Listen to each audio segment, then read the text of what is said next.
Assalamualaikum warahmatullahi wabarakatuh. Selamat siang, salam sejahtera bagi kita semua. Om Swastiastu, Namo Buddhaya, salam kebajikan. Yang terhormat Kepala Badan Nasional Penanggulangan Terorisme Republik Indonesia, Komisaris Jenderal Polisi, Dr. Boy Rafli Amar, MH. Yang kami hormati, seluruh pimpinan tinggi Madya dan Pratama BNPT RI. Yang kami hormati, Ketua FKPT dari 34 provinsi. Yang kami hormati, pimpinan redaksi media nasional.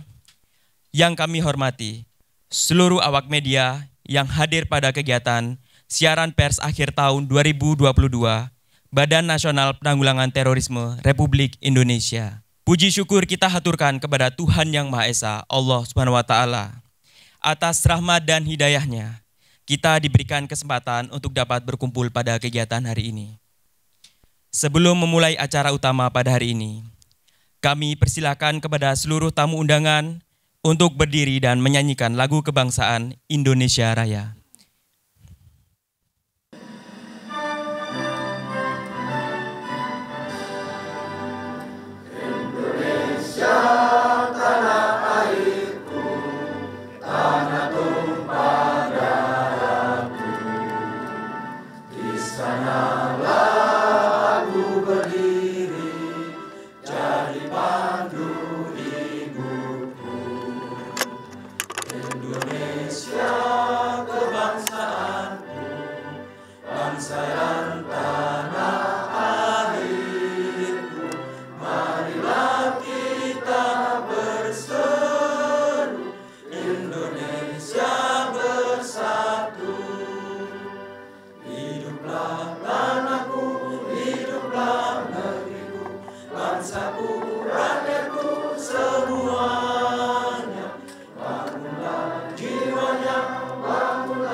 Hadirin dipersilakan duduk kembali.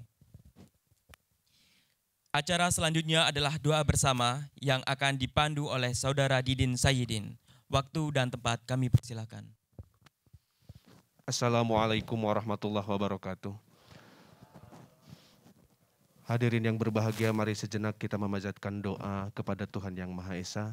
Izin kami membacakan doa dengan tata cara agama Islam.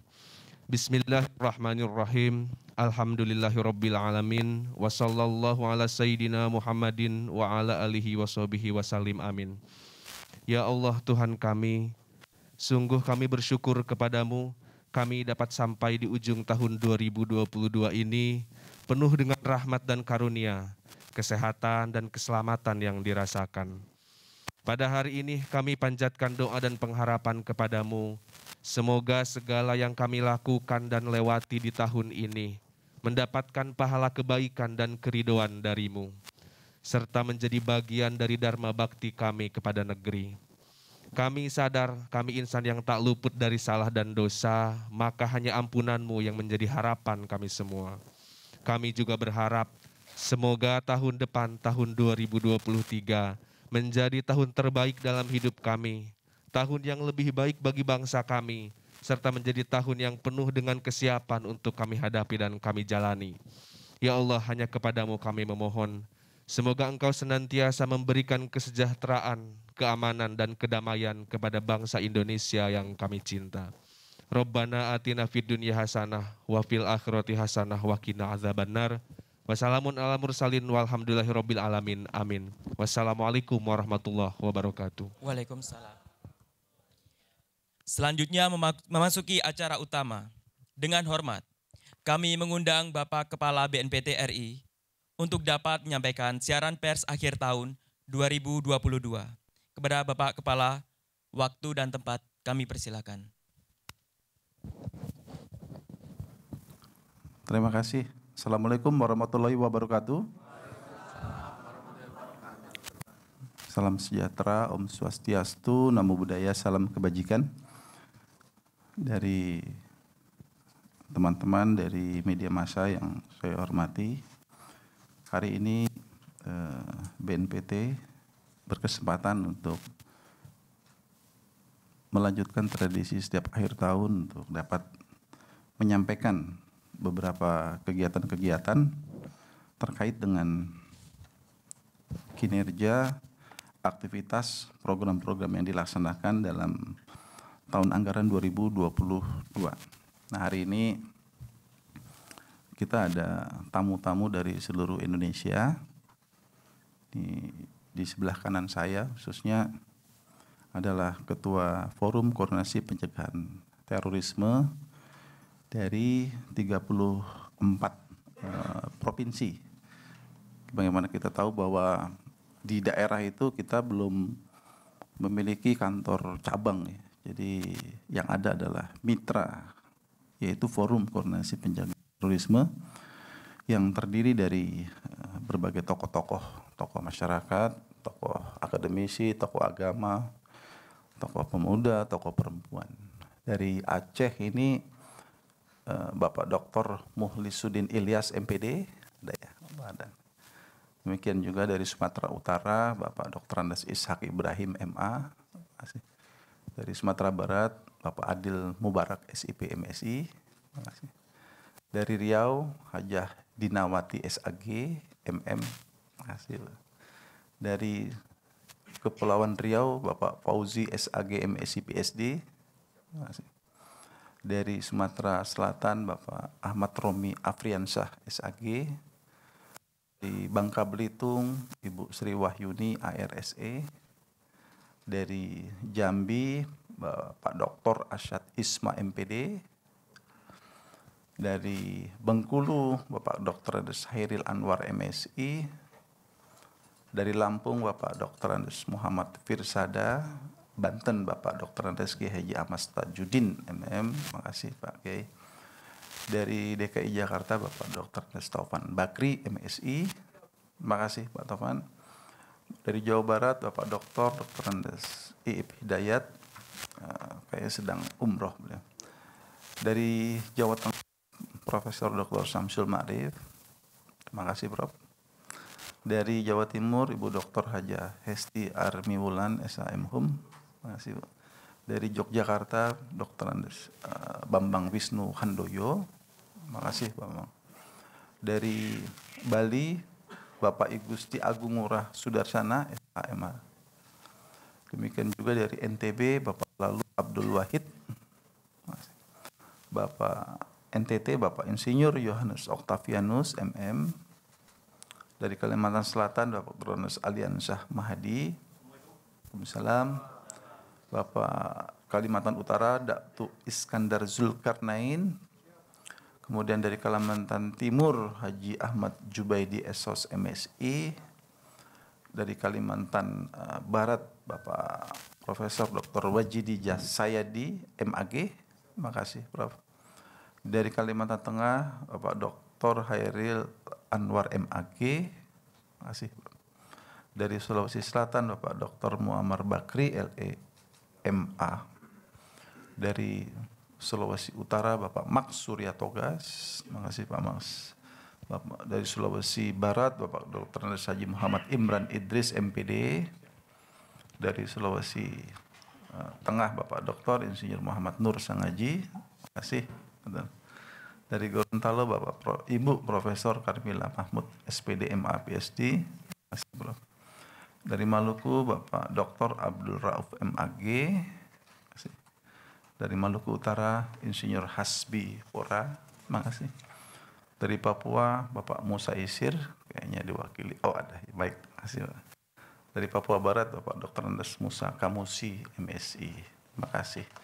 Jadi baru saja menyelenggarakan rapat koordinasi nasional bersama dengan unsur-unsur mitra lainnya, yaitu Duta Damai, Duta Santri, yang telah berlangsung selama 2 hari di Sentul, Bogor.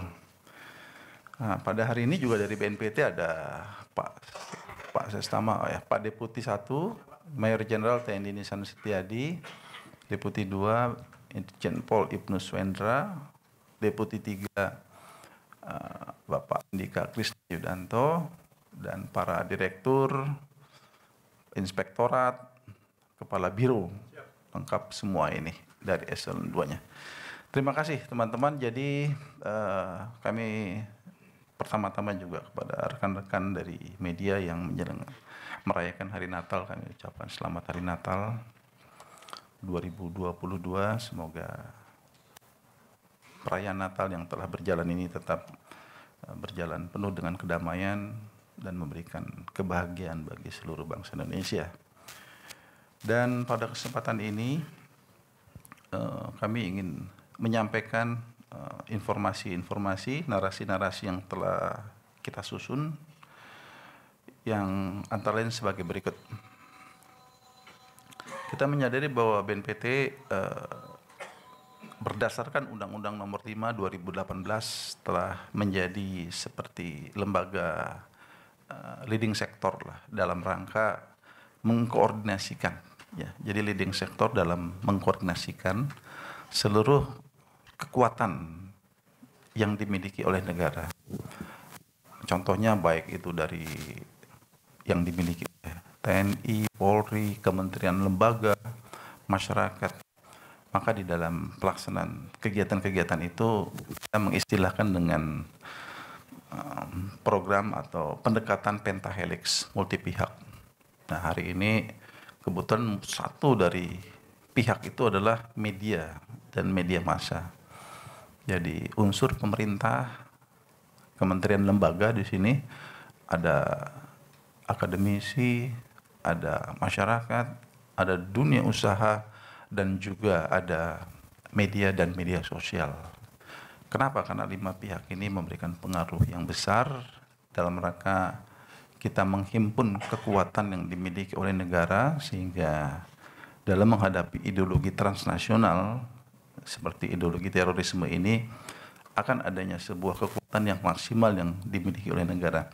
Itulah yang diberikan tugas kepada BNPT, yang pada umumnya adalah kegiatan-kegiatan pada tingkat hulu sampai hilir minus penegakan hukum. Karena penegakan hukum itu menjadi domain dari Kepolisian Negara Republik Indonesia. Dalam beberapa kegiatan yang dilaksanakan, ada terutama bidang pencegahan, kita memperkenalkan atau mempromosikan dalam beberapa tahun terakhir ini yang kita sebut sebagai vaksin kebangsaan. Jadi kita menganalogkan bahwa ideologi terorisme yang berkarakter intoleran, radikal, dan menghalalkan kekerasan ini adalah sebagai sebuah virus, ya. Makanya di dalam pencegahan ini pada tingkat hulu bersama dengan seluruh mitra dari berbagai kalangan, kita mencoba untuk menguatkan ketahanan masyarakat dari pengaruh-pengaruh buruk virus intoleransi radikal terorisme dengan kita mengistilahkan 5 vaksin kebangsaan. Yang pertama, kita bersama dengan seluruh komponen masyarakat melakukan transformasi wawasan kebangsaan, karena wawasan kebangsaan kita memiliki hal yang khusus, spesifik, yang di dalamnya itu terdapat 4 konsensus nasional dalam kehidupan berbangsa bernegara. Jadi kita sudah punya konstitusi, Undang-Undang Dasar 1945, kita sudah punya ideologi negara Pancasila, kita punya semboyan Bhinneka Tunggal Ika, dan kita punya bentuk negara Kesatuan Republik Indonesia. Itu adalah sebuah keputusan para pendiri bangsa ini, founding fathers kita, di dalam merumuskan negara yang tentunya sudah banyak dinamika, diskusi yang pada akhirnya inilah yang terakhir yang diwariskan kepada kita. Dan oleh karena itu BNPT bersama dengan seluruh kalangan masyarakat luas, bagaimana ini menjadi sebuah konsensus yang terus untuk diindahkan oleh seluruh anak bangsa dari masa ke masa. Karena dalam perjalanan ini pasti ada disrupsi, ada upaya-upaya intervensi, penetrasi, nilai-nilai yang antara lain itu berkaitan dengan apa yang menjadi tugas kita, yaitu masalah toleransi, radikal, terorisme. Yang kedua, kita terus bersama dengan semua pihak meyakinkan untuk melakukan revitalisasi nilai-nilai Pancasila sebagai falsafah ideologi negara kita. Jadi membangun ketahanan ideologi. Kita sudah punya rumusan Pancasila yang sedemikian rupa yang tentunya sudah kita kenal di masyarakat. Dan itu sudah juga diperkenalkan oleh masyarakat di masa lalu dengan berbagai program-program pengamalan, penghayatan di masa lalu yang kita dengar atau kita ketahui program P4. Demikian juga hari ini kita sudah bekerja sama dengan Badan Pembina Ideologi Pancasila BIP agar Pancasila sebagai ideologi pemersatu tetap menjadi kuat di tengah-tengah masyarakat kita. Karena dengan kuatnya pemahaman terhadap ideologi kita, terhadap upaya-upaya orang yang akan memecah belah bangsa kita, termasuk melakukan penetrasi ideologi-ideologi yang bertentangan, maka kita harapkan kita akan cepat mengidentifikasi hal-hal yang buruk.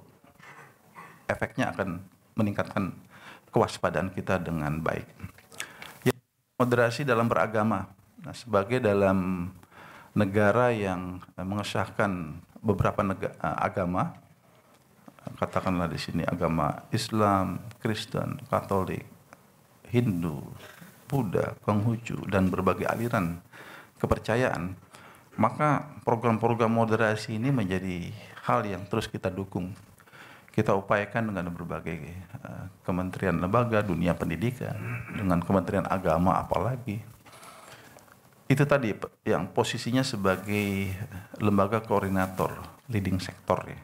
Jadi kita berharap program-program ini akan efektif dan berdampak kepada kuatnya semangat bertoleransi dalam beragama. Yang keempat adalah penguatan akar budaya bangsa. Bangsa Indonesia memiliki kekayaan budaya yang luar biasa. Dari Sabang Merauke, kita ini adalah negara yang sangat kaya, baik budaya yang bersifat fisik maupun non-fisik. Kita memiliki sejarah yang panjang, mulai dari zaman kerajaan, zaman pra-kemerdekaan, dengan segala bentuk peninggalan budaya yang tentunya belum tentu dimiliki oleh bangsa lain. Dan itu adalah bagian dari kekuatan yang dapat melawan, mempersempit ruang gerak ideologi terorisme. Kalau kita menghormati budaya bangsa sendiri, maka pengaruh-pengaruh budaya asing, apalagi yang negatif, memang tidak semua budaya asing itu memberikan dampak yang negatif, tetapi apabila yang negatif ini bisa kita antisipasi, maka tentu akan menguntungkan bagi kita semuanya. Karena kita tidak hidup di ruang vakum, kita hidup di ruang yang penuh dinamis, penuh dengan berbagai penetrasi nilai-nilai, ada berbagai pertarungan-pertarungan sebagai masyarakat dunia internasional yang tentu saling ingin memberikan pengaruh, terutama adalah negara-negara besar kepada kita, yang tentunya kita harus memiliki kekuatan keyakinan bahwa budaya kita adalah budaya yang layak untuk kita lestarikan. Kemudian pembangunan kesejahteraan kita bersama dengan seluruh kementerian, lembaga, masyarakat, bagaimana kita meminimalisasi kelompok-kelompok yang termarginalkan dan merasakan pemerataan pembangunan yang sebaik-baiknya. Jadi kalau semakin banyak masyarakat yang sejahtera, dari prasejahtera menjadi sejahtera, maka ini suatu kondisi yang menguntungkan. Artinya di sini ada semacam meningkatnya semangat kecintaan kepada negara, semangat nasionalisme, karena memang telah merasakan apa yang dirasakan dalam proses pembangunan yang sedang berjalan. Secara khusus BNPT memberikan program-program terhadap ex narapidana teroris dan juga terhadap penyintas korban. Kerjasama multi pihak melalui langkah strategis ini direalisasikan dalam berbagai aktivitas penanggulangan. Jadi BNPT telah melaksanakan juga monitoring terhadap berbagai akun di media sosial di dunia maya yang berpotensi mengandung pemahaman radikal yang destruktif ya. Jadi di sini radikal yang berkonotasi negatif. Jadi intoleran, radikal, teror. Monitoring ini terus dilakukan melihat adanya marak fenomena propaganda, perkurutan hingga pendanaan dan pelatihan yang berkaitan dengan aktivitas terorisme melalui ruang cyber. Terhitung sejak Januari hingga Desember 2022, BNPT mencatat lebih dari 600 situs atau akun di berbagai platform media sosial yang berpotensi radikal, menyebarkan lebih dari 900 konten propaganda yang intinya itu anti dengan NKRI, anti dengan ideologi negara kita, menebarkan konten-konten intoleran, dan bahkan ada yang diistilahkan dengan paham takfiri. Jadi konten-konten yang kecenderungannya itu menjadikan narasi kafir itu menjadi semangat permusuhan di antara anak bangsa ya. Dalam hal ini BNPT menemukan akun-akun yang terindikasi menyebarkan propaganda radikal terorisme, di antaranya di Facebook 168 akun, WhatsApp ada sebanyak 156 kontak, Telegram 119, Instagram ada 54 akun, YouTube 25 akun, media online 14, dan Twitter 85. Dan Rocket Chat 1 grup. Pendalaman dilakukan terhadap pemilik akun tersebut guna menemukan unsur-unsur keterlibatan dalam tindak pidana terorisme. Jadi ini kita kerjasamakan dengan Kementerian Kominfo. Jadi mana yang masuk kepada ranah pelanggaran hukum pidana itu biasanya kita koordinasikan dengan aparat penegak hukum, dalam hal ini penyidik pada Barreskrim Polri, mana yang bisa menjadi bagian yang kita kontra narasi, karena narasi-narasi yang propaganda menyesatkan atau katakanlah menebarkan berita-berita yang tidak benar, ini juga harus dibangun narasi. Jadi jangan sampai masyarakat ikut terprovokasi dengan informasi-informasi itu. Dan juga tentu banyak yang dikerjasamakan dengan Kominfo dalam konteks kalau sudah sangat membahayakan sekali, ya kita memohon untuk dilakukannya take down. Tetapi kita juga tahu bahwa proses take down ini harus tetap bekerja sama dengan platform-platform yang ada di berbagai belahan dunia, terutama di beberapa negara tertentu yang memang tempat daripada platform itu. Partisipasi aktif seluruh lapisan masyarakat Indonesia memberikan pengaruh positif terhadap proses kontraradikalisasi. Tahun ini BNPT membentuk Forum Koordinasi Pencegahan Terorisme dan Duta Damai Dunia Maya di Provinsi Papua dan Papua Barat. Jadi ini FKPT Dunia Maya yang paling junior, paling muda, sebelumnya belum ada. Keduanya dibentuk untuk mendorong partisipasi aktif masyarakat dalam menciptakan perdamaian di tanah Papua. Sampai dengan tahun 2022, FKPT telah hadir di 34 provinsi dan 18 provinsi Duta Damai. Dan Duta Damai ini adalah terdiri dari berbagai anak-anak muda, mahasiswa, mahasiswi, penggiat-penggiat media sosial, di antara lain di samping menyuarakan perdamaian secara luring dan juga tentunya dengan daring melahirkan konten-konten kreatif menjadi pelopor perdamaian di berbagai daerah di 18 provinsi. Karena kita tidak ingin dunia maya itu berisi konten-konten yang konotasinya negatif dan dikuasai oleh mereka-mereka yang punya niat jahat. Jadi kita harus ada imbangan. Ini belum tentu cukup, tetapi kita berharap Duta Damai ini menjadi semacam katalisator atau menjadi dinamisator bagi masyarakat di tiap provinsinya untuk sama-sama membangun narasi-narasi yang damai.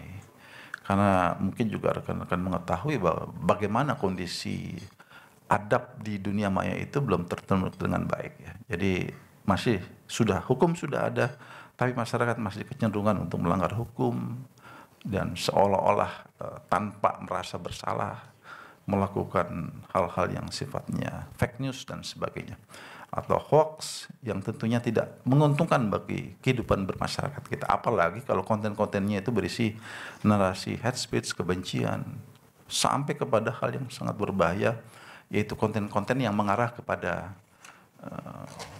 rencana-rencana melakukan aksi teror, bagaimana melakukan pembuatan bom-bom rakitan dan sebagainya. Itu menjadi sesuatu hal yang harus kita antisipasi sehingga tidak merugikan bagi generasi muda kita. Kemudian di dalam sepanjang tahun 2022 ada 5 kegiatan bidang di 34 provinsi dengan sebagai berikut, yang ini dilaksanakan oleh teman-teman di BNPT. Jadi yang hari ini para pimpinannya itu hadir. Pertama, bidang agama, sosial, ekonomi, budaya. Dari hasil rekapitulasi itu melibatkan ada 5.919 guru di tingkat PAUD sampai dengan SMA sederajat dengan tema guru pelopor moderasi beragama di sekolah. Kedua, bidang media massa, hukum dan humas melibatkan 11.836 komunitas musik, mahasiswa, pelajar SMA sederajat, komunitas, serta masyarakat umum dengan tema Asik Bang ya. Ya, asik. Ya, asik Bang. Ya, ini adalah bagaimana dengan pendekatan seni musik. Ketiga, bidang pemuda dan pendidikan melibatkan 7.538 pelajar SMA sederajat, mahasiswa, komunitas pemuda dan guru dengan tema Ekspresi Indonesia Muda. 4, bidang perempuan dan anak melibatkan 6.197 tokoh dan organisasi perempuan dengan tema Perempuan Teladan, Optimis dan Produktif. Disingkat TOP. Ya, perempuan top, teladan, optimis, produktif. Viralkan perdamaian. Sedangkan dalam bidang pengkajian dan penelitian dari berkolaborasi dengan Puslitbang, Kemenek, Kajian Terorisme UI, BRIN, The Center of Indonesia Crisis Strategic Resolution, Nazaruddin Umar Office, The Nusa Institute, Daulat Bangsa, Al-Farah Research Institute, melaksanakan survei indeks potensi radikalisme, community perspektif, dan survei indeks resiko terorisme yang melibatkan 15.743 responden. Indeks potensi radikalisme tahun 2022 melibatkan 13.700 responden, masyarakat umum dengan rentang usia 17 sampai dengan 57 tahun. Jika dibandingkan survei serupa tahun 2020, indeks berhasil turun sebanyak 2,2% dari 12,2% menjadi 10%. Dari dimensi pemahaman mengalami kenaikan, sedangkan dimensi sikap dan tindakan mengalami penurunan. Survei ini menemukan indeks potensi radikal terorisme lebih tinggi pada wanita, generasi muda, dan mereka yang aktif menggunakan internet. Indeks resiko terorisme tahun 2022 melibatkan 2.043 responden dari Polres, Kodim, Kesbangpol, Pers, Ormas, Keagamaan, dan BPS. Indeks ini terdiri dari dimensi target dan dimensi suplai pelaku. Hasil penilaian telah berhasil melampaui target yang ditetapkan Rencana Pembangunan Jangka Menengah Nasional atau RPJMN 2020-2024. Indeks dimensi target di tahun 2022 berada di angka 51,54%. Angka 51,54%. Angka ini lebih rendah dari yang ditetapkan RPJMN sebesar 54,26. Lebih lanjut, indeks dimensi suplai pelaku berada di angka 29,48 angka. Ini lebih rendah dari yang ditetapkan RPJMN sebesar 38,00. Dalam hal ini semakin kecil angka indeks, maka resiko terorisme menjadi semakin rendah. Dalam rangka pemulihan korban, BNPT bersama Lembaga Pemulihan Saksi dan Korban LPSK. Jadi ini tidak kerja sendiri, tapi kerja sinergi, kolaborasi dengan LPSK, telah didistribusikan kompensasi 357 korban masa lalu.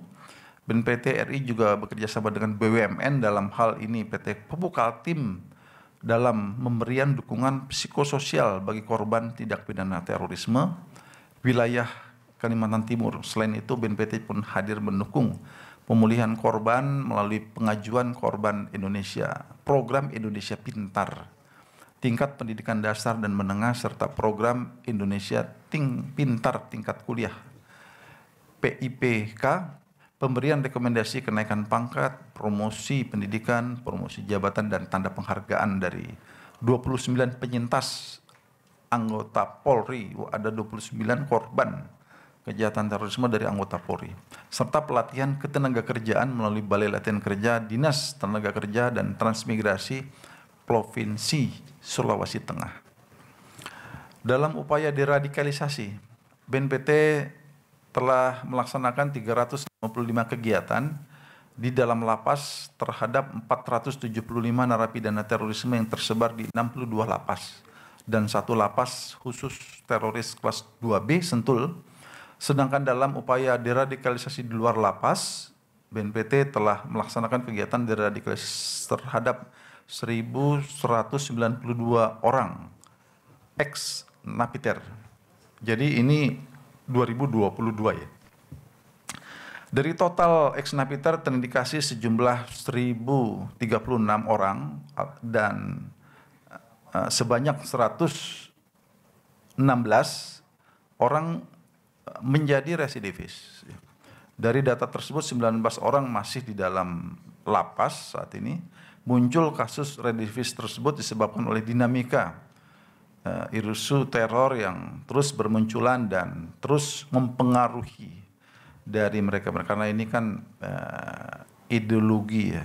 Jadi kelompok-kelompok ideologis ini memang tidak begitu serta-merta ikut dalam program itu mereka adanya perubahan. Tapi kita mengindikasikan beberapa di antara mereka masih kekeh dengan pendiriannya. Nah itulah yang kaitan masalah pemahaman ideologi yang memang tidak mudah kita merubah alam pikiran orang-orang yang sudah terpapar itu. Tapi dapat dikatakan mayoritas mereka telah menjadi masyarakat yang baik dengan program-program itu dan kembali bahkan berikrar setia kepada negara kita.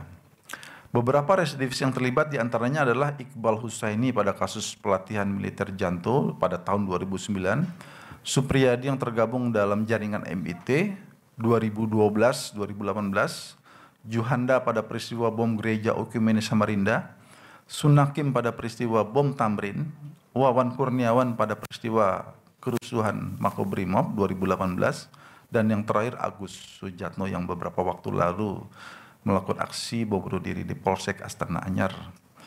Merespon aksi residivis tersebut, tentu kita meningkatkan penanganan, melakukan monitoring secara terpadu, yang terutama adalah mereka-mereka yang telah keluar ini, yang ternyata memang banyak di antara mereka yang aktivitasnya sangat artinya itu mencari peluang-peluang ya, untuk kembali bertemu dengan entitas lamanya dan kemudian bahkan mempengaruhi teman-teman yang lain. Dan salah satu contoh adalah yang sangat kita sesalkan adalah Agus Sujatno kemarin. Dalam rangka peningkatan kesiapsiagaan nasional, BNPT melaksanakan deklarasi kesiapsiagaan di berbagai provinsi, antara lain di 2022 ini Kalimantan Selatan, Bali, Jakarta, Papua, Aceh, yang melibatkan lebih dari 700 orang dari berbagai perangkat dan perwakilan tokoh masyarakat, tokoh agama, tokoh adat, tokoh pemuda, dan mendorong peran masyarakat untuk ikut dalam pencegahan aksi terorisme. Hasil indeks kesadaran masyarakat terhadap kesiapsiagaan nasional berada pada angka 8,8, indeks sarana prasarana ISP terhadap kesiapsiagaan nasional yang didapat melalui asesmen 14 objek vital nasional berada di angka 80,06. Hasil kedua indeks ini mengalami peningkatan. Jadi ada beberapa objek vital, ini 14 yang kami sebutkan 2022 itu seperti misalkan Balongan milik kilang Pertamina. Kemudian juga bandara di Sulsel ya, dan juga di Angkasa di Jakarta. Jadi ada proses asesmen yang kita lakukan, kelayakan kecukupan dari sistem pengamanan yang ada apakah cukup baik dalam menghadapi ancaman terorisme. Jadi di 2022 ini ada 14 objek vital yang telah dilaksanakan. Dalam menyempurnakan upaya pencegahan terorisme di tanah air, BNPT juga memperkuat kerjasama dengan berbagai pihak, terutama dengan ditandatanganinya perjanjian kerjasama atau nota kesepahaman. Ada 28 nota kesepahaman, 9 diantaranya dengan kementerian lembaga, 14 nota kesepahaman dengan lembaga masyarakat atau non civil society, dan 5 terkait pengembangan program kawasan terpadu Nusantara yang kita buat di 5 provinsi. Kemudian juga berkaitan dengan perjanjian kerjasama telah menyepakati ada 25 perjanjian kerjasama dengan berbagai kementerian lembaga kemasyarakatan, BUMN, BUMD, dan lembaga akademik dan universitas, serta 1 perjanjian kerjasama dengan terkait pengembangan program kawasan terpadu Nusantara. Jadi kawasan yang kita buat untuk para ex-napiter, di situ kita membuat koperasi, dan di dalam koperasi itu ada unit usaha yang kaitan masalah pertanian, peternakan, dan perikanan, antara lain seperti itu. Tujuannya itu adalah untuk menimbulkan kemandirian secara ekonomi kepada ex-narapidana teroris. Selain itu kita juga melakukan analisis dan evaluasi tersangka tindak pidana terorisme terhadap 241 tersangka. Kami juga melakukan koordinasi terkait perlindungan saksi dan ahli pada proses persidangan tindak pidana terorisme yang mendukung program perlindungan terhadap 52 orang saksi atau ahli. Bersama Dewan Pers dan Komisi Penyiaran Indonesia, BNPT telah menyusun pedoman pemberitaan perkara tindak pidana terorisme terkait penyamaran identitas aparat penegak hukum sebagai salah satu bentuk perlindungan kerahasiaan identitas Apgakum beserta keluarga dalam penanganan perkara tindak pidana terorisme. Dalam rangka fasilitas pengamanan Apgakum sesuai dengan amanat dalam Undang-Undang Nomor 5 2018 dan PP 77 2019. Jadi telah dilaksanakan pengamanan sekitar 330 personil aparat penegak hukum yang menangani tindak pidana terorisme, seperti Bapak Jaksa, Bapak Hakim, dan sebagainya. Karena tidak sedikit di antara mereka juga mengalami ancaman-ancaman. BNPT juga melaksanakan koordinasi dengan counterpart asing bersama dengan Satgas Penanggulangan Foreign Terrorist Fighter, jadi FTF, pejuang teroris asing. Ini istilah untuk mereka-mereka yang berada di luar negeri. Terkait pengembangan dan validasi serta penjemputan WNI yang dideportasi, Satgas Penanggulangan FTF melakukan proses validasi bersama dengan Ditjen Imigrasi, Ditjen Bea Cukai, dengan Densus 88 serta WNI yang berada di zona konflik Suriah. Satgas juga telah melakukan validasi sebanyak 529 profil warga negara kita yang kita peroleh data sampai kepada namanya. Dalam hal ini tantangan yang dihadapi adalah data profil yang rusak, minimnya data pembanding, ejaan nama yang tidak lengkap, serta adanya duplikasi data. Adapun perkembangan hasil validasi data FTF Indonesia yang terlibat konflik di mancanegara, di Suriah dan Irak, itu dari data yang kita peroleh itu ada 1.403 orang, 545 orang masih berada di zona konflik, 128 diketahui meninggal dunia, 174 orang menjadi returnee, 556 orang menjadi deportan. Ini sudah kembali yang 556 ini. Filipina sebanyak 33 orang, dan di Afghanistan ada 21 orang, dan mungkin juga 11 orang menjadi deportan. Berdasarkan data FTF Indonesia yang berada di Irak dan Suriah, ada 138 anak. Dalam hal ini kebijakan nasional pemerintah tentunya hari ini kita mencoba untuk melakukan asesmen penilaian terhadap anak-anak yang menjadi prioritas. Dan tentunya dari aktivitas Satgas telah juga melakukan semacam koordinasi pengembalian daripada 17 profil yang dideportasi dari berbagai negara. Sebanyak 6 profil telah dilakukan pemulangan ke daerah asal. Dan 11 lainnya masih menjalani proses deradikalisasi di rumah perlindungan dan trauma center Kemensos di Bambu Apus. Pada bidang kerjasama internasional, kita terus memperkuat inisiatif kepemimpinan dalam bidang penanggulangan terorisme melalui mekanisme kerjasama di lingkup bilateral, regional maupun multilateral. Di lingkup kerjasama bilateral, BNPT telah menyepakati perjanjian kerjasama dengan negara sahabat, diantaranya Koordinator Unit for Trade Assessment atau CUTA Belgia, Bundeskriminalamt BKA Jerman, Department of Foreign Affairs, Trade and Development Kanada, Ministry of Public Security Vietnam.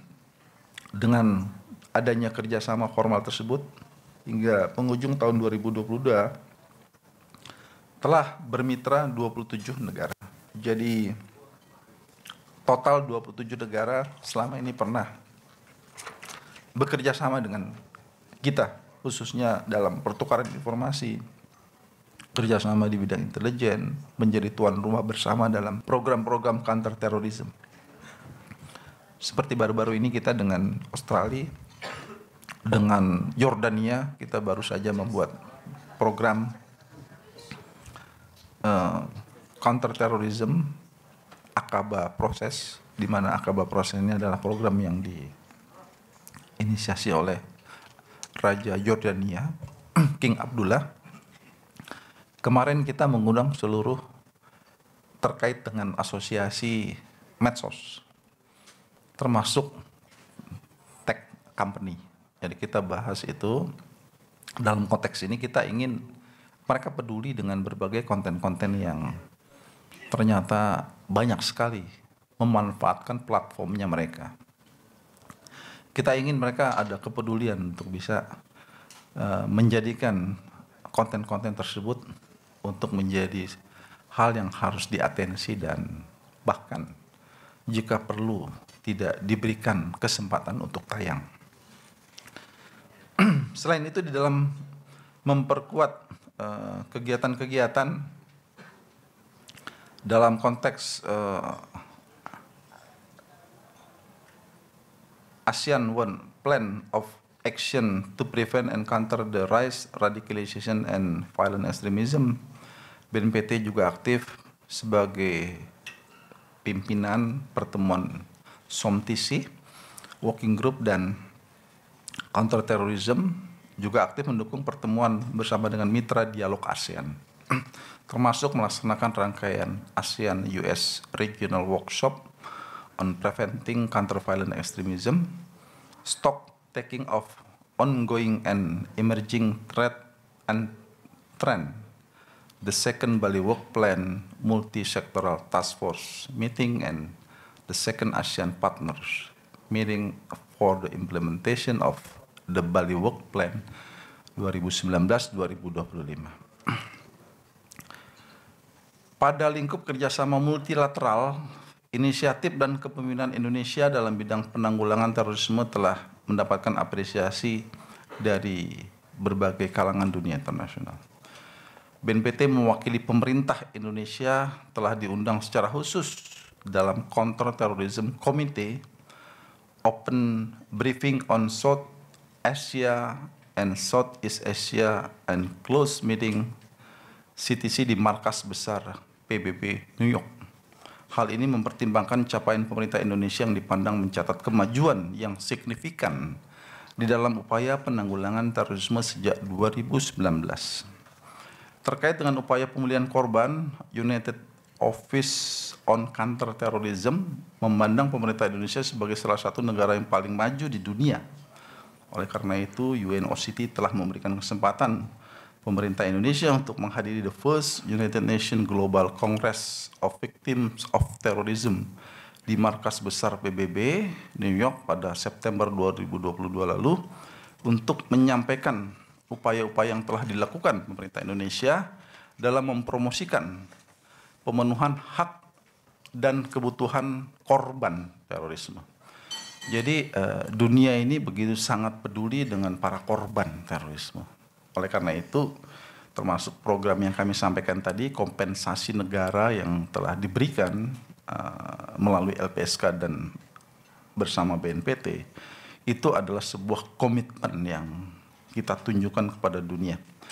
Terkait dengan technical cooperation, Indonesia telah memperkuat kerjasama dengan berbagai badan PBB, antara lain UNODC, UNDP, UNOCT, CTED, UN Women, baik di tingkat nasional maupun regional, termasuk berbagai program pengembangan kapasitas. BNPT secara aktif menjalin kerjasama dengan UNODC melalui program STRIVE Juvenile dalam pengembangan kapasitas pemangku kepentingan dan penanganan anak yang terlibat terorisme. Dengan UNDP melalui program Protect yang melibatkan pemuda dalam program kontra narasi, pengembangan riset dan mendorong implementasi rencana aksi nasional penanggulangan ekstremisme berbasis kekerasan dengan Hidayah Center. Hidayah Center ini berpusat di Abu Dhabi, Uni Emirat Arab, dalam pengembangan kapasitas pekerja sosial dan psikolog terkait penanganan anak yang terkait dengan terorisme. Serta dengan Uni Eropa melalui EU Preventing Counter-Violent Extremism Activity Plan yang mencakup 3 aktivitas. Kerjasama terkait isu gender, pendanaan terorisme, dan deradikalisasi. Pada lingkup perangkat hukum internasional, BNPT sebagai Ketua Delegasi RI bersama Kedutaan Besar Indonesia untuk India telah menghadiri Third No Money for Terror Ministerial Conference on Counter-Terrorism Financing di New Delhi, India. Melalui konferensi ini diharapkan dengan dukungan bagi Indonesia untuk menjadi anggota Financial Action Task Force, FATF. Kita lagi berjuang untuk menjadi anggota itu, agar dapat berperan serta secara aktif dalam menciptakan rezim anti pencucian uang dan pencegahan pendanaan terorisme yang lebih baik, khususnya pada tataran global. BNPT juga mendorong mengupayakan pengesahan Convention on Prevention and Punishment of Crime Against International Protected Person, including Diplomatic Agent and Convention on Taking of Hostage, yang sudah diharmonisasikan oleh Kementerian Hukum dan HAM yang disampaikan kepada Kementerian Luar Negeri. Sebagai bentuk upaya perlindungan WNI, kepentingan nasional di luar negeri, RI telah melaksanakan beberapa kegiatan, antara lain pelatihan pencegahan ekstremisme berbasis kekerasan yang mengarah kepada terorisme kepada instruktur orientasi pra pengembangan pekerja migran Indonesia. Jadi pekerja migran Indonesia ini juga ternyata dengan keberadaan mereka di luar menjadi target. Keterpaparan mereka ini terindikasi di beberapa tempat. Penyusunan rancangan peraturan presiden tentang penanganan warga negara Indonesia di luar negeri dari tindak pidana terorisme, Regional Conference on Enhancing Resilience Against Violent Extremism Among Migrant Workers in Southeast Asia, serta diseminasi dan koordinasi perlindungan WNI Indonesia di luar negeri dari ancaman terorisme di Sydney, Australia, serta Los Angeles dan San Francisco, Amerika Serikat. Pada tahun 2022 ini BNPT memiliki program unggulan yang mengusung semangat Pentahelix selaku leading sektor dalam pelaksanaan kebijakan Perpres nomor 7 2021. Kita saat ini tengah melaksanakan rencana aksi nasional RAN-PE, yaitu bersama dengan 48 kementerian lembaga melaksanakan 97 aksi dengan rincian 69 aksi pada pilar pencegahan, 19 aksi pada pilar penegakan hukum, perlindungan saksi dan korban, penguatan kerangka legislasi nasional, serta 9 pada pilar kemitraan dan kerjasama internasional. Sebagai aksi yang telah dilaksanakan adalah menyediakan hotline pengaduan masyarakat terkait tindak pidana terorisme, pertukaran informasi antar negara dalam penggunaan dan pengelolaan daftar pantau, watch list, terduga teroris, termasuk foreign terrorist fighter, returnee, relocator yang di wilayah maritim yang disepakati melalui Global Counter Terrorism Forum.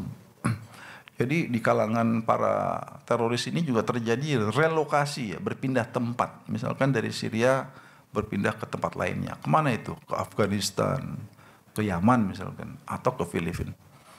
Sebagai contoh implementasi aksi adalah cerita keberhasilan dari Desa Pantimban di Subang terkait aspek kemandirian dan ketahanan ekonomi masyarakat yang dilakukan oleh Babin Kamtibmas, telah mendapatkan pelatihan pencegahan ekstremisme berbasis kekerasan yang mengarah pada terorisme.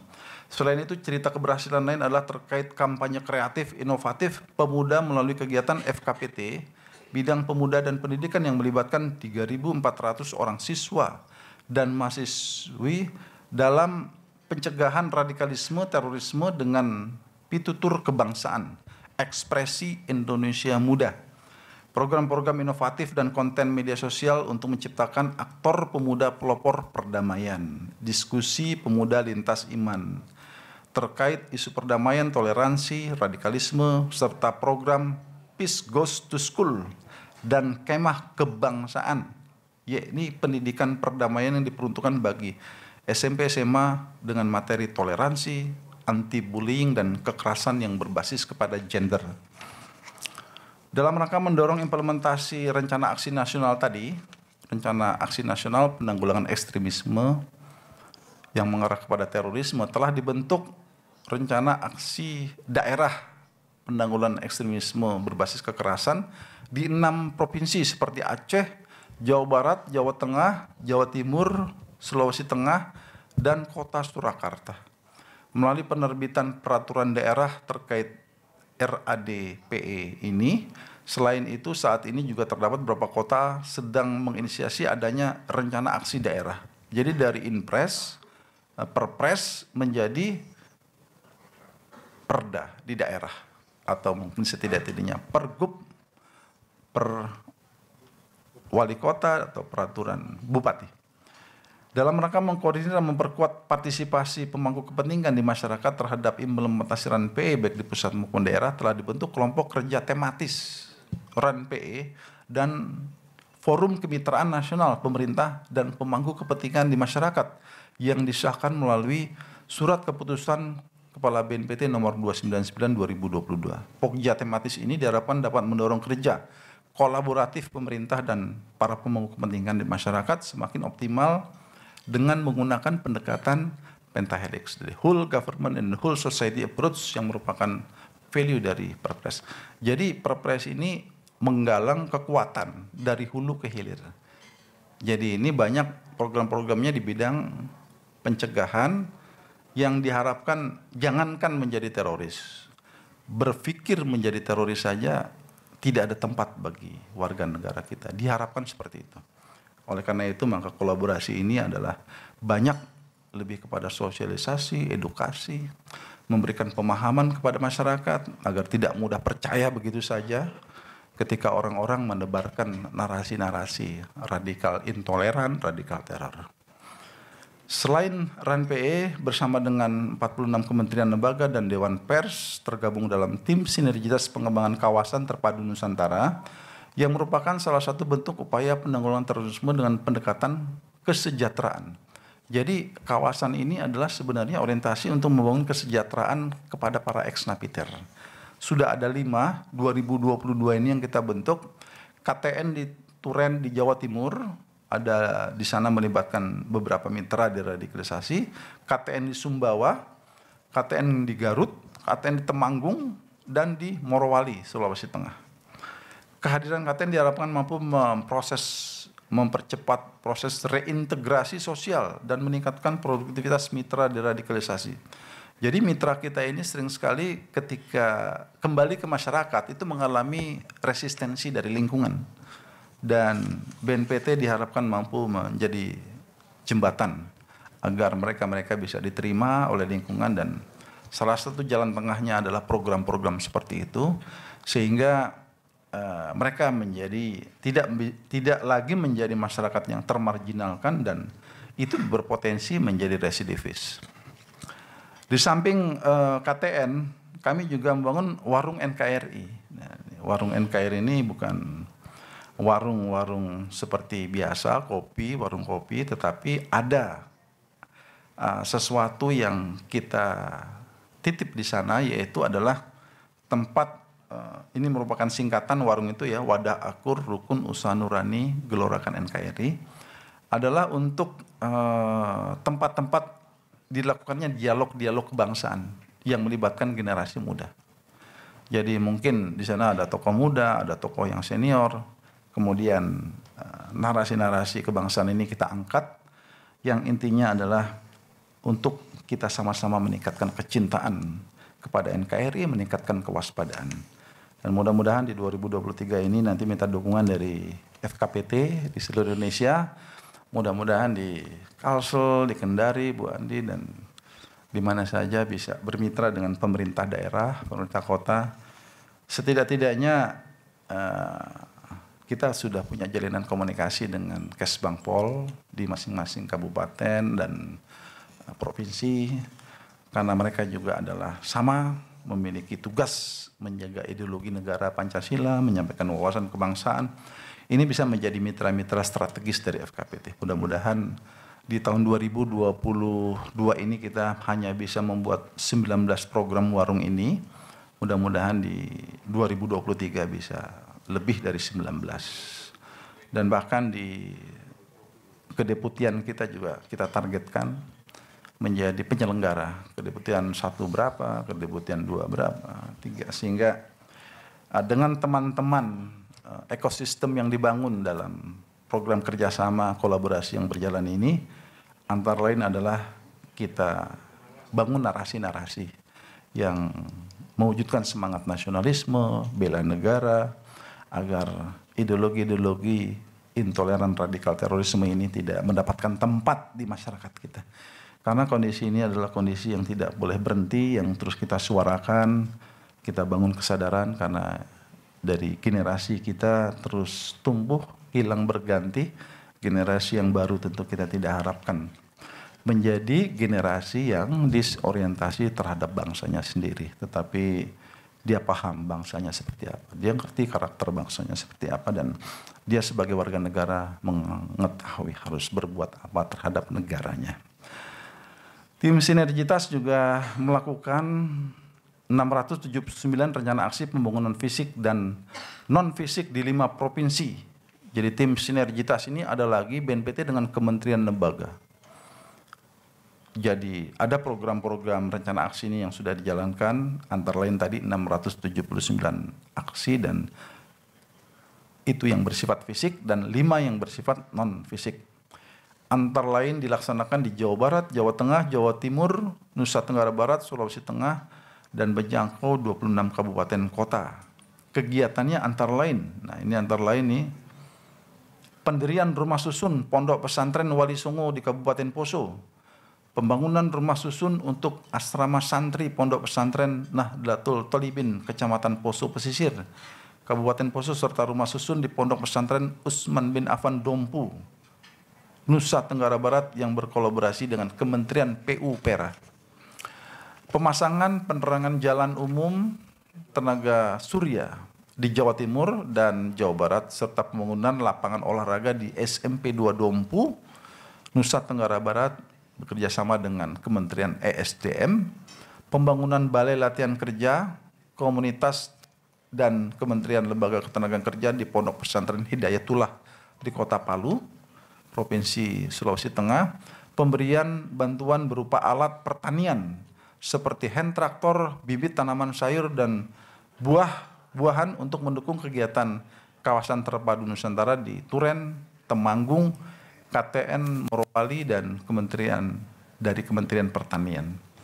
Kelima, bantuan dukungan pembangunan infrastruktur masjid dari Kementerian Agama di Provinsi Nusa Tenggara Barat dan Jawa Timur. Pemberian bantuan alat berat oleh Kementerian BUMN serta pembangunan fisik lainnya.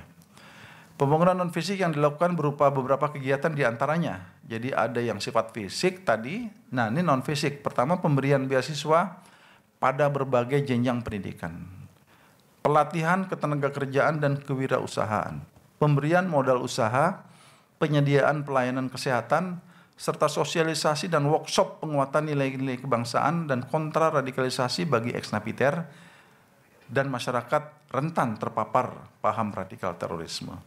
Jadi program-program dari KL, Kementerian Lembaga juga mereka ikut serta dalam kegiatan-kegiatan workshop, peningkatan wawasan kebangsaan, dan demikian juga menyasar kepada masyarakat yang rentan.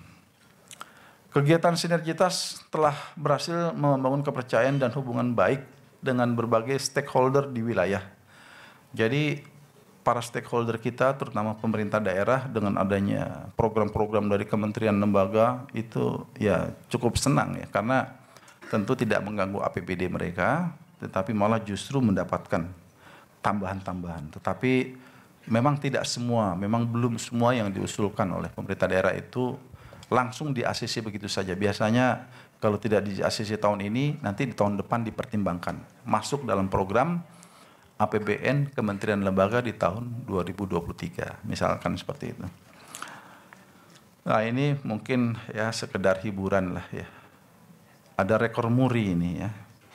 Rekor muri BNPT kemarin menyelenggarakan menjadi komunitas penyelenggara komunitas terbanyak yang ikut dalam Parade Budaya Nusantara yang merupakan sebagai wujud dalam penguatan akar budaya bangsa. Ada cukup banyak masyarakat, KL ikut 77 kementerian lembaga, ada BUMN 17 yang ikut, dan 115 komunitas, terutama kemarin komunitas kaum ibu-ibu ya, dalam hal ini berkebaya dan pakaian adat nasional. Jadi mungkin yang ikut cuma Pak Taufan aja ya, dari DKI, pakai pakaian si pitung tuh Pak Taufan. Mau ngundang yang FKPT dari seluruh Indonesia, nanti berat ininya di ongkos. Tapi nanti suatu saat dari daerah-daerah kita undang ya. Mungkin Jawa Timur mengundang dari apa itu fashion show yang seperti di Jember itu ya. Itu kan juga luar biasa itu. Apa tuh namanya, Jember Festival ya. Karnaval. Iya. Banyuwangi juga ada. Tinggal Pak Ibnu aja nanti yang mendatangkan. Kemudian penghargaan sebagai BNPT mendapatkan penghargaan sebagai termasuk yang terbaik dalam jaringan dokumentasi dan informasi hukum nasional yang diselenggarakan oleh Kementerian Hukum dan HAM. Kemudian wah ini kepala BNPT yang dapat nggak usah disebut lah ya.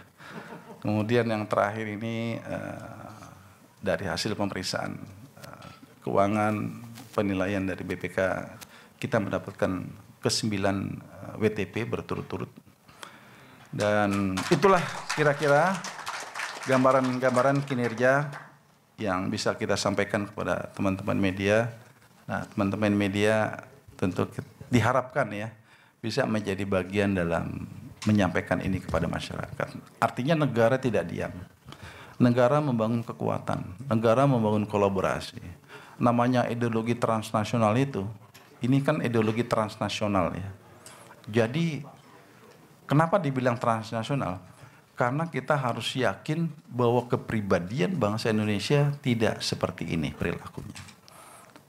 Jadi ini adalah perilaku-perilaku berbasis kekerasan yang bertentangan dengan nilai-nilai luhur bangsa kita, bertentangan dengan adat istiadat, bertentangan dengan norma-norma agama.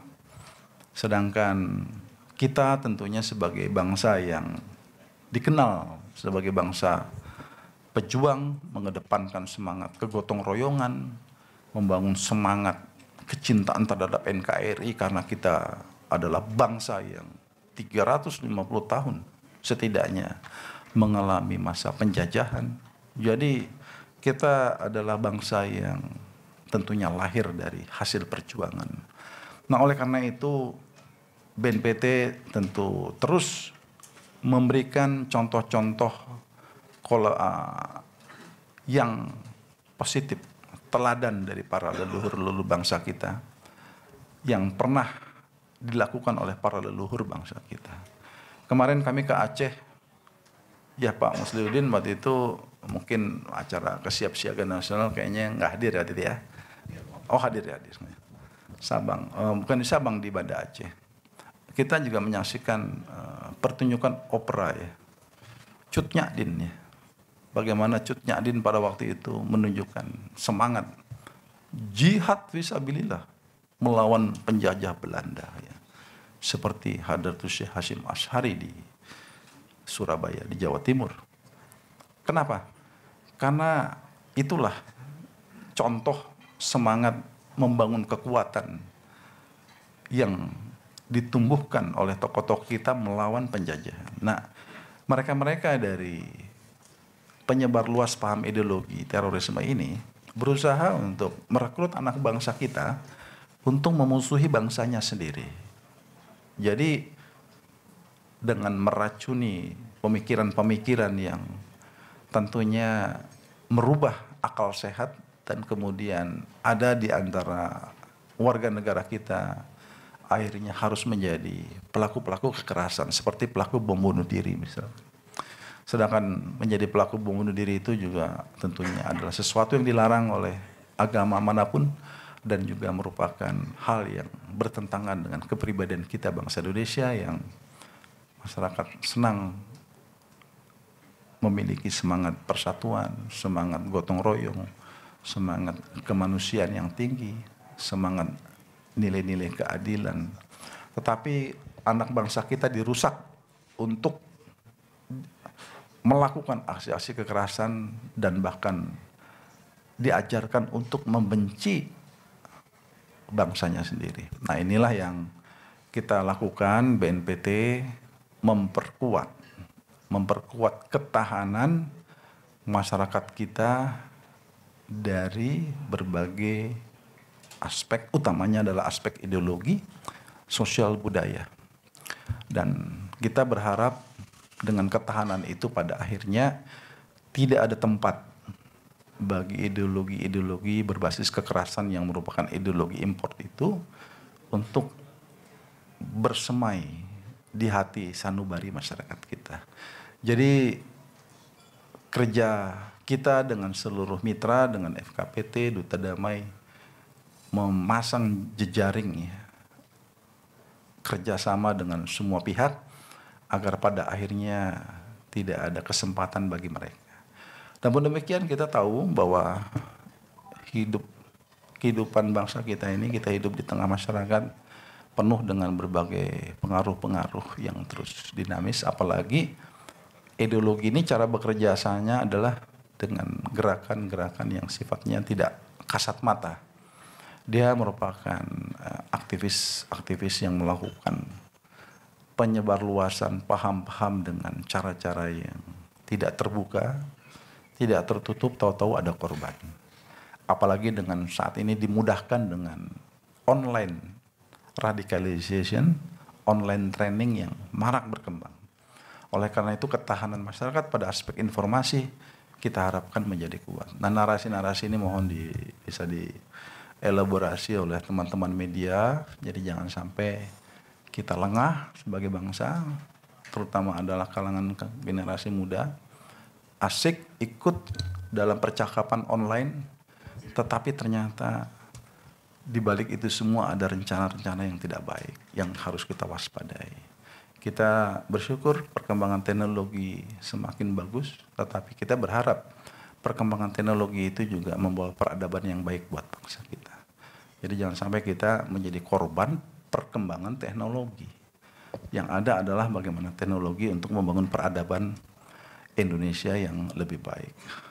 Itu yang kira-kira dapat kita sampaikan di akhir tahun ini, dan atas perhatian dari rekan-rekan semuanya, kehadiran dari FKPT yang tidak kenal lelah 2 hari ini berjibaku. Tapi nggak dipelonco oleh Pak Deputi ya. Kayaknya tadi pakai olahraga tadi pagi ya. Aduh, luar biasa. Mudah-mudahan ibu-ibu bapak semua sehat, walafiat, dan bisa kembali ke daerah masing-masing dengan selamat dan melanjutkan tugas-tugas kebangsaan kita.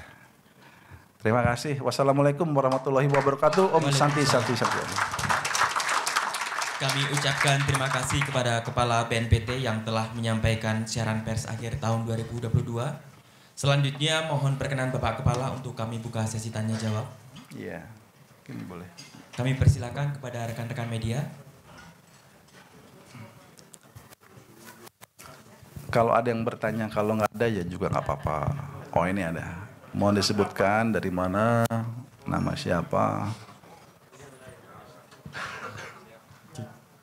Ya, selamat sore Pak Boy. Izin saya Novel dari Tribun, Pak. Ya, mau tanya terkait menjelang 2024 mendatang, apa upaya yang bakal dilakukan oleh BNPT untuk mencegah potensi terorisme menjelang pemilu?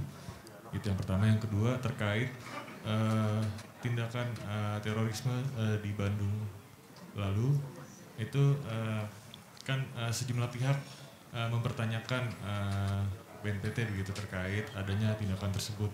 Nah, tanggapan dari BNPT seperti apa dan langkah selanjutnya bakal seperti apa? Iya. Untuk dalam rangka menghadapi banyak yang tentunya membicarakan tahun depan tahun politik, karena ada jadwal pemilu di 2024 itu yang kita ketahui hari ini. Tentu dalam rangka menciptakan iklim demokrasi yang kondusif, narasi-narasi intoleran, apalagi yang mengarah kepada radikal kekerasan, radikal teror ini perlu kita antisipasi bersama. Nah, oleh karena itu sesuai dengan tupoksi kita, karena ada 3 aspek bidang pencegahan yang menjadi bagian kita. Pertama, bangun kesiapsiagaan, yang kedua kontra radikalisasi, dan ketiga deradikalisasi. Nah, dalam rangka kontra radikalisasi ini, maka tentu sudah selayaknya kita bersama-sama dengan komponen masyarakat, kita melakukan kontra narasi yang menyebarluaskan hal-hal yang tidak baik. Tentu harus diupayakan ada langkah-langkah mitigasi. Nah, mitigasi seperti apa? Yang pertama, kita sudah merencanakan untuk kita menggelar dialog bersama untuk membangun sebuah kesamaan persepsi di antara kita. Bagaimana demokrasi yang baik itu, demokrasi yang terbebaskan dari kekerasan. Karena kita tahu bahwa kalau demokrasi itu dicederai dengan kekerasan, maka tentu akan menurunkan indeks demokrasi kita. Maka kita akan rugi, kita akan menjadi sorotan dunia. Nah, oleh karena itu, agar tidak terjadinya ekses-ekses negatif, kami bersama dengan pemangku kepentingan di 2023 ini merencanakan untuk kita menyelenggarakan semacam dialog terbuka, ya, dialog publik untuk mengajak semua pihak. Yang tentunya nanti narasi-narasi itu diharapkan bisa menjadi hal-hal yang disampaikan oleh teman-teman media kepada masyarakat. Karena apa? Mengedukasi warga kita adalah menjadi tanggung jawab kita bersama. Tentu di sini bukan BNPT sendiri yang bekerja, tetapi bagaimana dengan tokoh-tokoh bangsa kita ajak masyarakat kita untuk tidak terjebak dalam politik kekerasan. Jadi tidak ada praktek-praktek, tidak ada intimidasi, tidak ada hal-hal yang sifatnya propaganda negatif, tidak ada hal-hal yang sifatnya melakukan ujaran kebencian seperti itu. Nah, ini perlu suatu pendidikan politik yang kita bangun bersama. Nah, mudah-mudahan ini sudah pemilu langsung yang sudah kesekian kalinya. Nah, ke depan kita harapkan kualitas kita makin baik dan kesadaran masyarakat kita untuk menyelenggarakan kegiatan pemilu secara demokratis, damai, ini semakin ke depan semakin baik kualitasnya. Jadi itu yang akan kami kerjasamakan nanti. Memang tema-tema membangun demokrasi yang damai dalam menghadapi pemilihan umum, terbebaskan dari aksi-aksi intoleransi radikal terorisme adalah rencana-rencana yang akan kita kembangkan di 2023 bersama dengan seluruh stakeholder. Itu yang pertama. Yang kedua berkaitan dengan Agus Sujatno tadi, ya memang ini tadi kami menyampaikan beberapa jumlah orang-orang yang dari 1.200 sekian menjadi residivis. Yang menjadi residivis tidak semuanya menjadi pelaku bom bunuh diri. Ada mereka ikut dalam kegiatan pelatihan, ada kegiatan dalam penyerangan-penyerangan, ada juga tetapi bukan modus bom bunuh diri. Jadi Agus Sujatno merupakan salah satu yang memang di dalam proses deradikalisasi itu, ini kan kaitan masalah ideologi ya. Jadi kalau ideologi itu adalah keyakinan bersangkutan. Ketika dia telah dijalankan hukuman dan kemudian masih adanya semacam sebuah pemikiran-pemikiran dengan paham intoleran atau paham katakanlah dengan istilah yang lebih keras lagi itulah takfiri ya, yang mereka mengatakan produk-produk hukum negara ini adalah sebagai sesuatu yang tidak syah, maka dia akan menjadi potensi yang membahayakan.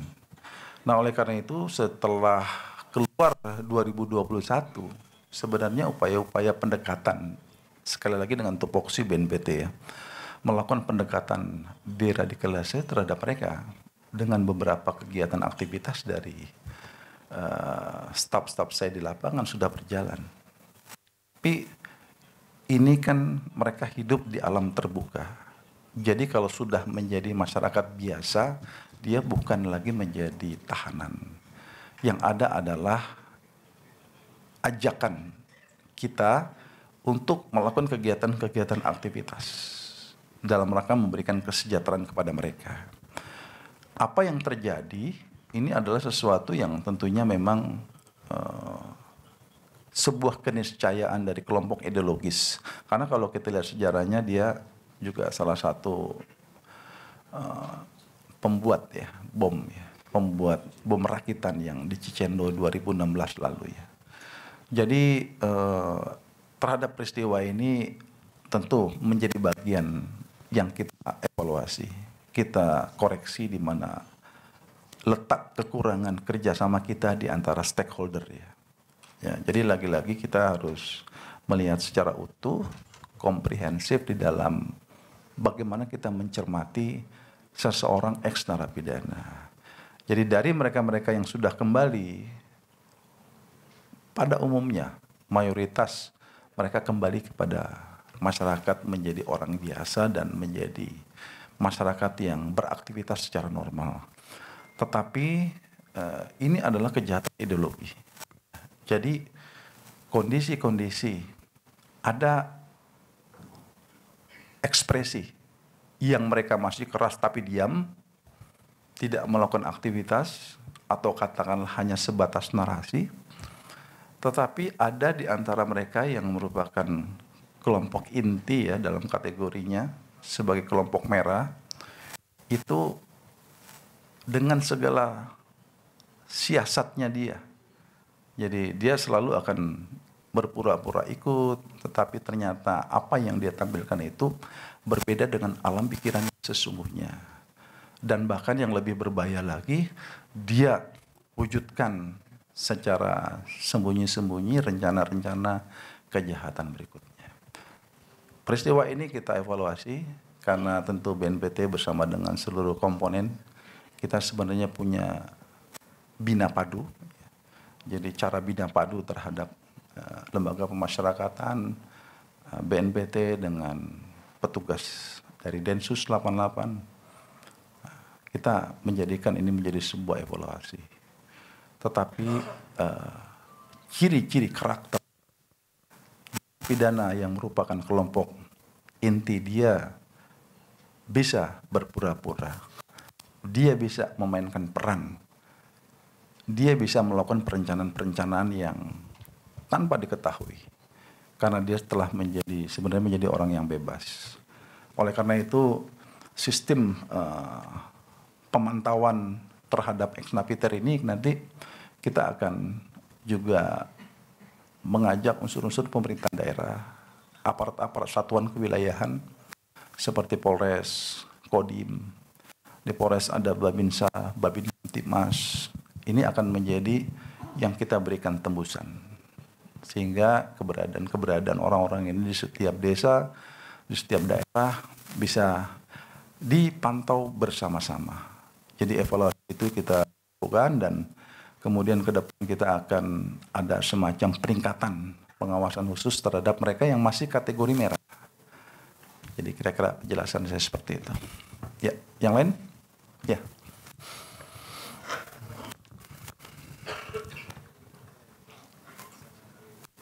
Selamat sore Pak, saya Anto dari RRI Pak, Radio Republik Indonesia. Pak, saya ingin tanya soal kesimpulan atau indeks potensi radikalisme dan risiko itu tadi Pak.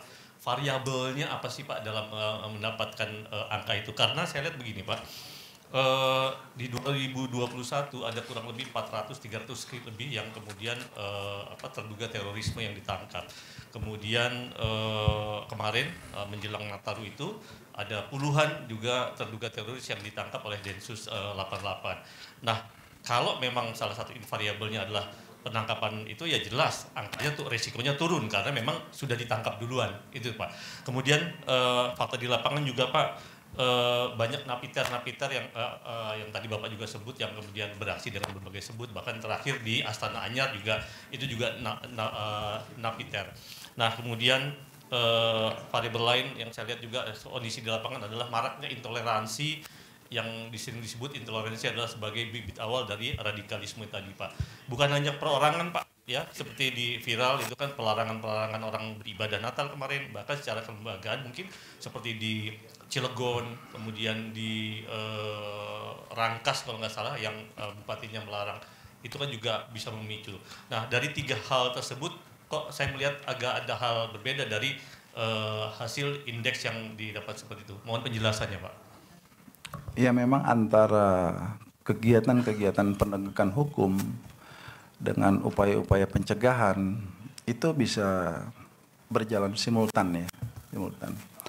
Artinya tidak semua kegiatan pencegahan itu juga diyakini efektif. Karena ini berkaitan dengan kita hadapi adalah orang ya, kelompok entitas.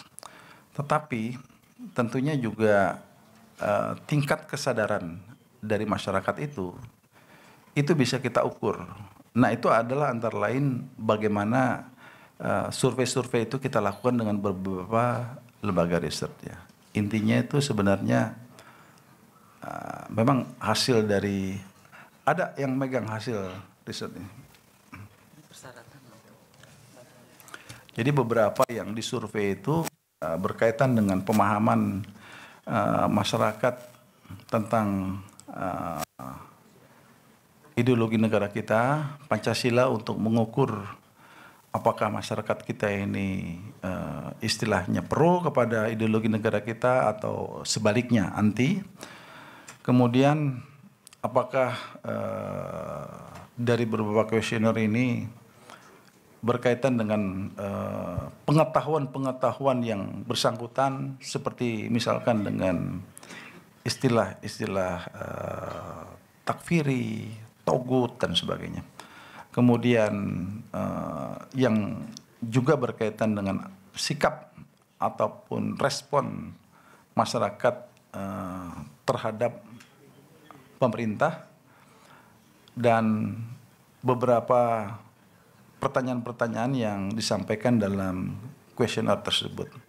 Jadi memang respondennya juga tentu terbatas. Tidak dengan jumlah responden yang sampai berapa jumlah responden maksimal, Pak? 14.000 ya. Nah, 14.000. Jadi dengan jumlah penduduk Indonesia yang 273, tentu ini juga memerlukan sebuah upaya yang lebih masif lagi. Makanya di dalam survei riset yang kami lakukan tahun lalu itu kita sudah berusaha untuk bekerja sama dengan BRIN. Kita sudah MOU dengan BRIN. Kita berharap angka survei kita itu bisa menjangkau kepada masyarakat yang lebih luas lagi. Di kota-kota yang jumlahnya lebih banyak lagi. Hari ini kalau nggak salah kita baru survei di 100 200 kota ya, 200 kota. Nah, kita ingin bagaimana bisa survei di kota-kota yang jumlahnya lebih besar, misalkan 300, 400 dan sebagainya.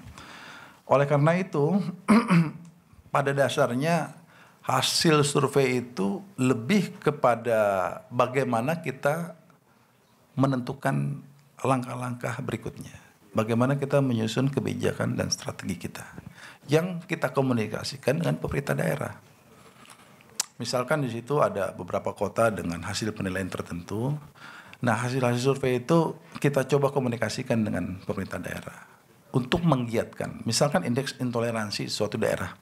Ternyata dari hasil survei itu menunjukkan angka yang memprihatinkan. Kita bicara kita sampaikan hasil survei ini. Dan bahkan kita laksanakan program-program bersama dengan pemerintah daerah setempat. Jadi proses penangkapan tidak bisa, menurut saya tidak bisa sepenuhnya disandingkan dengan angka survei, karena proses penangkapan kita hari ini itu kan orang yang baru kepada tahap persiapan saja itu sudah bisa diduga melakukan pelanggaran hukum pidana terorisme.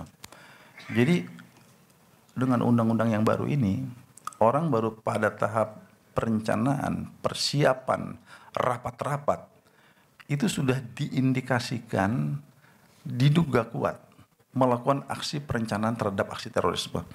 Makanya aparat penegak hukum kita proaktif untuk melakukan penangkapan itu. Pertanyaannya, loh kenapa? Katanya surveinya misalkan ada penurunan, misalkan, tapi kok angka penangkapannya sebanyak itu? Nah, itulah yang menjadi hal karena surveinya sendiri tidak melibatkan responden yang jumlah besar. Kemudian orang-orang yang melakukan perencanaan saja itu sudah bisa menjadi tersangka.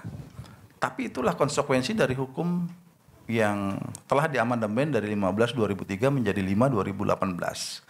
Nah, oleh karena itu, langkah-langkah penindakan dalam rangka pencegahan itu, saya pikir menurut saya biarkan itu berjalan sesuai mekanisme hukum. Jadi mekanisme pencegahan berjalan, mekanisme hukumnya kita berikan ruang yang besar. Karena ini menyangkut keselamatan manusia, keselamatan masyarakat. Toh di dalam undang-undang ini ada batasan waktu, masa pemeriksaan. Yang terbaru ini kan 21 hari. Apakah cukup bukti atau tidak? Jadi ketika dalam masa itu ternyata bukti tidak cukup, dia akan dikembalikan kepada masyarakat. Tetapi ketika dalam masa itu penyidik menemukan alat bukti yang menguatkan dia melakukan perencanaan, maka dia akan diajukan ke pengadilan. Jadi ini adalah sebuah langkah-langkah yang simultan, yang satu sama lainnya sebenarnya ingin memberikan proteksi. Di satu sisi riset menghasilkan kebijakan dan strategi, di satu sisi angka penangkapan itu menekan ancaman faktual terhadap aksi-aksi terorisme. Kelompok-kelompok intoleran hari ini misalkan diketahui banyak bermunculan di masyarakat. Memang kalau kita lihat kelompok intoleran itu juga belum pasti bahwa dia itu adalah kaitan jaringan terorisme. Dia bisa intoleran karena faktor-faktor lain. Mungkin faktor ekonomi, faktor sosial budaya, yang kemudian ekspresinya adalah tidak menerima sebuah entitas di dalam masyarakat. Nah, inilah tanggung jawab kita bersama untuk memberikan edukasi kepada masyarakat kita. Memang benar, karakter intoleran itu bisa naik satu step menjadi teroris. Karena karakter terorisme yang menghalalkan kekerasan itu adalah dia pasti intoleran. Nah, oleh karena itu perilaku-perilaku intoleran ini tentu tidak semata menjadi garapan dari BNPT, tetapi bagaimana kita membangun kehidupan berbangsa bernegara dengan penuh semangat toleransi. Makanya kami mempromosikan wawasan kebangsaan tadi. ada penguatan revitalisasi nilai-nilai Pancasila yang intinya di sana toleransi beragama, mengedepankan semangat persatuan. Jadi pada level hulu kita berusaha orang intoleran saja tidak boleh. Perihal orang yang intoleran masih ada di negeri ini atau masih ada dalam suatu entitas, itulah tantangan kita bersama sebagai bangsa yang tentunya sudah diwariskan nilai-nilai kebangsaan yang luar biasa. Kira-kira itu. Ada lagi? Satu lagi ya? Satu lagi. Ya ini. Terus, perkenalkan saya Yaumal dari suara.com, Pak. Masih terkait dengan kejadian bom bunuh diri yang di Bandung sih, Pak. Ya. Kan itu pada kejadian itu bahwa pelaku merupakan seorang mantan napi terorisme juga ya Pak ya. Ya. Nah dari temuan Kapolri sendiri saat meninjau lokasi disebutkan bahwa pelaku sendiri jarang mengikuti program deradikalisme. Nah tadi Bapak juga menyinggung tentang evaluasi terkait deradikalisme dengan atas kasus itu. Nah dari BNPT sendiri melihat kejadian itu bahwa pelaku merupakan mantan narapidana dan jarang untuk mengikuti deradikalisme. Evaluasi selanjutnya bagaimana pemantauan kepada mantan-mantan terorisme itu, Pak? Jadi deradikalisasi yang di dalam lapas itu, dia kan menjalani hukuman di mana di Nusa Kambangan ya. Kalau yang menolak deradikalisasi, dia di super maximum security. Dia tidak berbaur dengan ex-napiter atau napiter yang lain, bukan ex-napiter yang lain. Jadi dia bisa di maximum security atau low minimum security. Jadi dia sudah ke balai latihan kerja, dia berbaur dengan masyarakat tanpa harus dikurung dalam sel. Nah, bagi mereka yang menolak, ini kan bukan masalah pilihan, tapi itu adalah sebuah perilaku, ekspresi orang-orang yang pendiriannya tidak mudah begitu saja berubah, tidak begitu mudah untuk menyesali perbuatannya. Apakah ada orang ada seperti itu? Ada. Dan bahkan yang di super maximum security itu, kalau melihat petugas, barang benda yang ada dekat dia bisa dilempar ke orang itu. Itu adalah ekspresi dia anti. Jadi dia pasang badan dia kekeh dengan pendirian dia nggak mau berubah. Apakah ada orang itu? Ada. Jadi itu jadi narapidana yang terkait terorisme yang berada dalam lapas itu adalah bukan orang yang baik-baik saja, yang nurut, iya Pak, ikut, ayo. Tidak semuanya seperti itu. Orang kejahatan umum saja. Kejahatan umum kan pidana umum ya. Misalkan kena pasal 363 pencurian gitu ya. Atau bahkan 365 aja. Yang istilahnya itu lihat petugas lari. Itu kan kalau lihat petugas lari, kabur tuh. Beda dengan kejahatan ini, kalau lihat petugas, kalau bisa mati sama-sama, kata dia. Itu masih ada yang jadi residivis. Nah ini itulah tanda bahayanya virus itu. Jadi virus itu nggak mudah, kalau virus COVID-19 kita sudah banyak pengalaman hari ini, kita sudah divaksin, kuat kita. Tapi kalau virus itu, kalau dia masih nempel di otak dia, orang bilang A, kalau dia ke B, dia akan bilang B. Dia tidak dapat remisi. Resiko selama dia jalani 4 tahun hukuman itu, tapi yang kita harapkan sebenarnya kalau kategori Agus ya, dia nggak cocok 4 tahun sebenarnya. Dan ini kita akan mencoba lah koordinasi. Kalau bisa nih, soalnya dia perakit ya. Masa dikasih 4 tahun nih? Kita mohon sih sebenarnya mudah-mudahan kategorinya perakit tuh lebih dari 4 tahun. Karena ini kelompok ideologis nih. Dia tidak dapat remisi.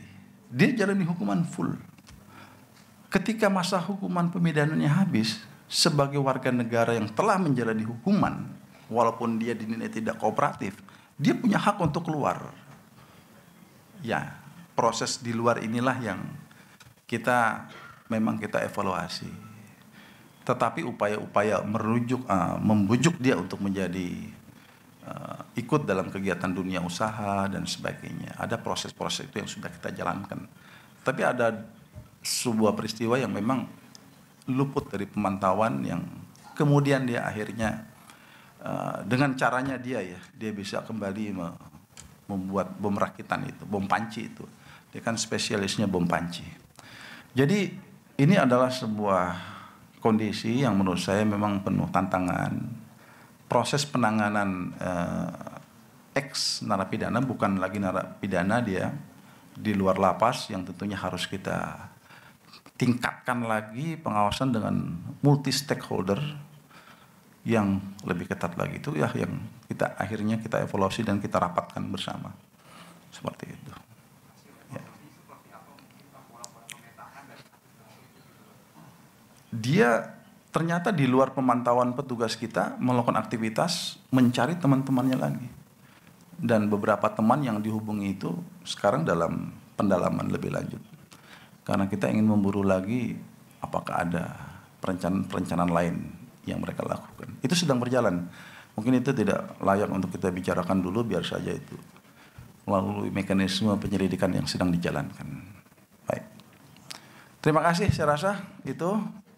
Semoga sehat selalu dan selamat tahun baru 2023. Tentunya semoga Indonesia aman, damai, terbebaskan dari aksi-aksi kekerasan yang melawan nilai-nilai kemanusiaan yang merugikan bangsa kita, dan kita menjadi bangsa yang damai, baldatun thayyibatun warafun ghafur. Terima kasih. Wassalamualaikum warahmatullahi wabarakatuh. Terima kasih Bapak Kepala atas waktu dan penjelasannya. Bapak Ibu tamu undangan yang saya hormati, sesi tanya jawab hari ini menandai berakhirnya siaran pers akhir tahun 2022 Badan Nasional Penanggulangan Terorisme. Dengan mengucapkan alhamdulillah, maka berakhir sudah acara siaran pers akhir tahun ini. Kami ucapkan terima kasih kepada seluruh tamu undangan yang telah hadir. Saya Putra mohon izin untuk undur diri. Wassalamualaikum warahmatullahi wabarakatuh.